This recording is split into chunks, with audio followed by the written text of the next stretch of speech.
TET संदर्भात शिक्षकांसाठी अत्यंत महत्त्वाची बातमी या ठिकाणी आलेली आहे। 28 फेब्रुवारी 2026 ला महा अपडेट टीईटी सक्ती विरोधात शिक्षकांची कायदेशीर लढाई आता अधिक भक्कम। देशातील 25 लाखांहून अधिक शिक्षकांच्या नोकरी आणि उपजीविकेचा प्रश्न असलेल्या टीईटी सक्ती प्रकरणी एक अत्यंत निर्णायक घडामोड समोर आली आहे। शिक्षकांवरील अन्यायाविरुद्ध लढण्यासाठी त्यांचे घटनात्मक अधिकार सुरक्षित ठेवण्यासाठी एक मोठे पाऊल उचलण्यात आले आहे।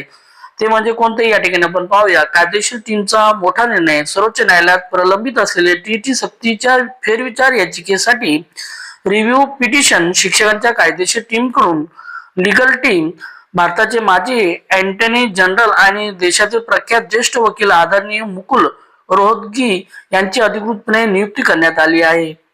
दोन दिग्गज वकील आता शिक्षकांच्या बाजूने प्राप्त माहितीनुसार याआधी सर्वोच्च न्यायालयात दाखल करण्यात आलेल्या याचिकेसाठी देशातील आणखी एक ख्यातनाम ज्येष्ठ वकील आदरणीय अभिषेक मनु सिंघवी यांची नियुक्ती करण्यात आली आहे। देशाच्या सर्वोच्च न्यायालयात शिक्षकांचा न्याय मिळवून देण्यासाठी हे दोन दिग्गज कायदेतज्ञ एकाच वेळी उभे राहण्याची ही बहुधा पहिलीच वेळ असेल।